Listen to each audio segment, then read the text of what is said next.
एक राज्य के राजा की यह आदत थी कि वह अक्सर भेष बदलकर अपने राज्य में घूमा करता था ताकि वह अपने प्रजा की असली ज़रूरतों के बारे में जान सके और राज्य में चल रहे गलत कामों को वह सुरक्षा की जानकारी हासिल कर सके। ऐसे ही एक दिन अपने मंत्री के साथ भेष बदलकर घूमते हुए राजा अपने राज्य की अंतिम छोर तक पहुंच जाता है। वहां पहुंचकर राजा एक बहुत ही चौंका देने वाली घटना देखता है। वह देखता है कि एक इंसान सड़क के बीचों बीच लेटा हुआ है, लेकिन कोई भी उसकी मदद नहीं कर रहा है। लोग उसके आसपास से निकल तो रहे हैं, लेकिन कोई भी उस पर ध्यान नहीं दे रहे हैं। यह देखकर राजा खुद भी उस पड़े हुए व्यक्ति की मदद करने जाता है। राजा जैसे ही उस व्यक्ति के पास पहुंचकर उसको उठाने की कोशिश करता है, उससे पता चलता है कि व्यक्ति तो पहले से ही मरा हुआ है। यह देखकर राजा मदद के लिए लोगों को आवाज लगाता है, लेकिन जो भी वहां से गुजरता है अपना मुंह बनाता और वहां से चला जाता। इस तरह से कोई भी राजा की मदद करने के लिए नहीं रुका। अंत में राजा ने वहां से गुजरने वाले एक व्यक्ति का हाथ पकड़कर उसे रोकते हुए पूछा, मैंने लोगों को इसकी मदद के लिए आवाज लगाई, लेकिन कोई भी इसके पास तक नहीं आया। आखिर ऐसी क्या बात है कि लोग इस व्यक्ति को छूना तक नहीं चाहते।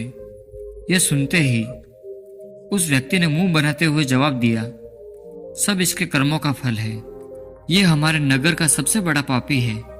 इसने अपने पूरे जीवन काल में सिर्फ बुरे कर्म ही किए हैं। यह कहता हुआ वो व्यक्ति भी वहां से चला गया। उस राहगीर के मुंह से ऐसी बातें सुनकर राजा अपने मंत्री की मदद से उस मृत व्यक्ति को उठाता है और लोगों से पता पूछकर उसे उसके घर तक ले जाता है।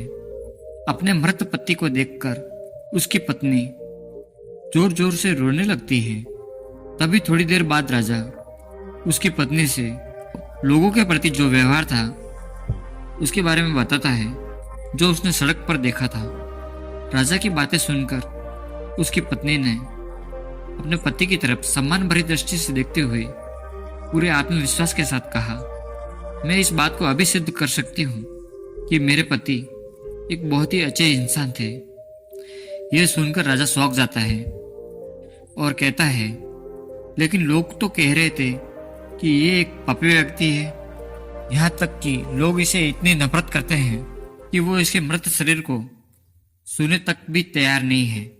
यह सुन उसकी पत्नी ने राजा से कहा, आप सही कह रहे हैं और मुझे भी लोगों से यही उम्मीद है, क्योंकि लोगों ने तो हमेशा ही मेरे पति को गलत जगहों पर जाते देखा है। लेकिन सच्चाई तो ये है, मेरे पति हर रोज शराब की दुकान पर जाते हैं और वहां से शराब की कुछ बोतलें खरीद लाते हैं और फिर उस पूरी शराब को नाली में फेंक देते हैं, ये कहते हुए कि मुझे उम्मीद है इससे वो लोग बुरे कर्म करने के लिए बच जाएंगे जो इस शराब को पीने वाले थे।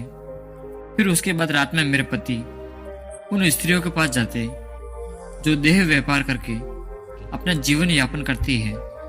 उनमें से कुछ स्त्रियों को वो पूरे रात की कीमत देकर उन्हें दरवाजा बंद करने के लिए कहती थी, जिससे कम से कम उस रात तो उनके पास कोई न जाए। उसके बाद वो घर वापस आते और भगवान का धन्यवाद अदा करते कि उनकी कृपा से औरतों के ऊपर हो रहे अत्याचार को कम कर सके और कुछ जवान लड़कों को गलत कर्म करने से रोक सके।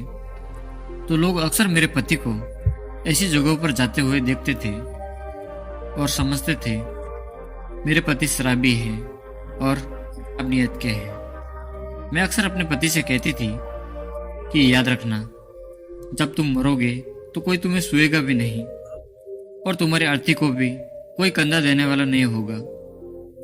मेरी इस बात पर अक्सर मेरे पति हंस देते और कहते, तुम देखना, मेरी अंतिम यात्रा पर स्वयं राजा और इस शहर के सबसे बड़े और सम्मानित लोग मेरी अर्थी को कंधा देंगे और मेरी अंतिम क्रियाक्रम को पूरा करेंगे।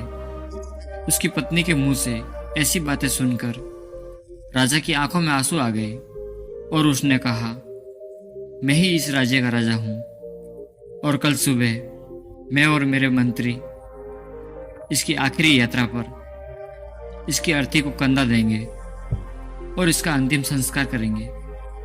हम भी अक्सर यही सोचते हैं कि लोग क्या कहेंगे, और अपने इस सोच की वजह से हम कभी भी वो नहीं कर पाते जो हम करना चाहते हैं, जिसे करने से सच में हमें खुशी मिलती है। तो इस कहानी से हमें यही सीख मिलती है कि लोग क्या कहेंगे, इस बात की परवाह किए बिना हमें वो करना चाहिए जो करना सही है, जिससे करने से हम सच में खुश रह सकते हैं। क्योंकि जो हमारे अच्छे कर्मों को कोई नहीं देख रहा होता है, वो सिर्फ भगवान देख रहे होते हैं।